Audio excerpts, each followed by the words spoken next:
Hi friends, അസ്സലാമു അലൈക്കും. Welcome to my YouTube channel.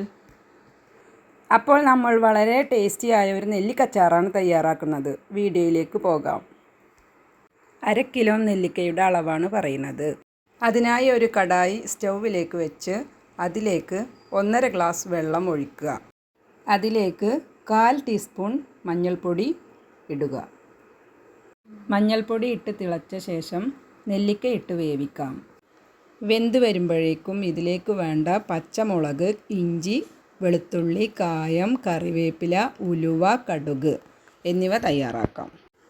നെല്ലിക്ക കുക്കായിട്ടുണ്ട്. ഇനി നമുക്ക് അടുപ്പിലേക്കൊരു കടായി വെച്ച് ഉലുവയും കടുകും വറുത്തെടുക്കാം. പാൻ സ്റ്റൗവിലേക്ക് വെച്ച് അതിലേക്ക് നല്ലെണ്ണ ഒഴിക്കുക.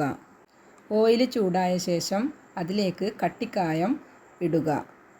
അത് മൂത്ത് വന്നതിന് ശേഷം അത് മാറ്റി വെക്കാം. ഈ കായമാണ് ഏറ്റവും ടേസ്റ്റ് പൊടിയിലേറെ. ആ എണ്ണയിലേക്ക് കടുകിട്ട് പൊട്ടിയതിന് ശേഷം ഇഞ്ചിയും വെളുത്തുള്ളിയും ഇട്ട് കൊടുക്കാം. അത് വഴന്ന് വന്നതിന് ശേഷം പച്ചമുളക് ഇട്ട് വാടിയതിന് ശേഷം അതിലേക്ക് കറിവേപ്പില ഇട്ട് കൊടുക്കാം. കറിവേപ്പില വാടിയ ശേഷം അതിലേക്ക് 2 ടീസ്പൂൺ മുളക് പൊടി ഇട്ട് കൊടുക്കുക.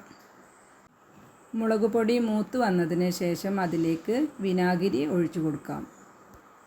ഇതിലേക്ക് ഉപ്പിട്ട് കൊടുക്കുക. വറുത്ത് പൊടിച്ചു വെച്ച ഉലുവയും കടുകും കായപ്പൊടിയും ഇട്ട് കൊടുക്കാം. കായപ്പൊടിയും ഇട്ട ശേഷം ഇളക്കി സെറ്റാക്കി വേവിച്ച് വെച്ച നെല്ലിക്ക ഇതിലേക്ക് ചേർക്കുക. നെല്ലിക്ക ഇട്ട് നല്ലവണ്ണം ഇളക്കി യോജിപ്പിച്ചതിന് ശേഷം ഉപ്പൊക്കെ കറക്റ്റാണോ എന്ന് നോക്കുക.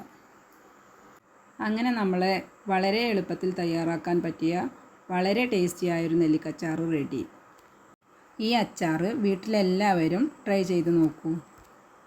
ഇഷ്ടമായാൽ കമൻറ്റ് ചെയ്യുക, ലൈക്ക് ചെയ്യുക, ഷെയർ ചെയ്യുക, സബ്സ്ക്രൈബ് ചെയ്യുക. Thank you for watching.